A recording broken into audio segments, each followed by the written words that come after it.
Thiruvananthapuram Amaravila check പോസ്റ്റിൽ വലിയ ലഹരിവേട്ട ഉണ്ടായിട്ടുണ്ടെന്ന് അറിയുന്നു. 190 ഗ്രാം MDMA-യുമായാണ് ഒരാൾ പിടിയിലായിരിക്കുന്നത്. കൊല്ലം സ്വദേശി സുഹൈൽ നസീറാണ് എക്സൈസിന്റെ പിടിയിലായത്. ബംഗളൂരുവിൽ നിന്ന് വന്ന ബസ്സിൽ നിന്നാണ് ഈ ലഹരി പിടികൂടിയതെന്ന വിവരവും ലഭിക്കുന്നുണ്ട്. അതിന്റെ കൂടുതൽ വിശദാംശങ്ങൾ എന്താണ്?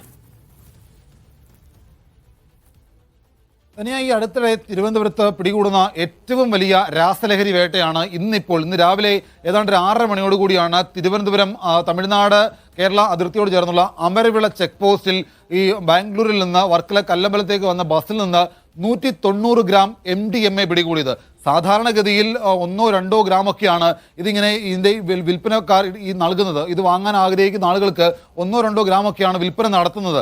അപ്പോൾ ഇത്തരത്തിൽ 200 ഗ്രാമിനടുത്ത് 190 ഗ്രാം MDMA വലിയ ലഹരിവേട്ടയാണ് എക്സൈസ് സംഘം അമരവിള ചെക്ക് പോസ്റ്റിൽ നിന്ന് പിടികൂടിയിട്ടുള്ളത്. ഇതിനകത്ത് കൊല്ലം സ്വദേശിയായിട്ടുള്ള സുഹൈൽ നസീർ എന്ന് പറയുന്ന യുവാവിനെ എക്സൈസ് സംഘം കസ്റ്റഡിയിൽ എടുക്കുകയും ചെയ്തിട്ടുണ്ട്.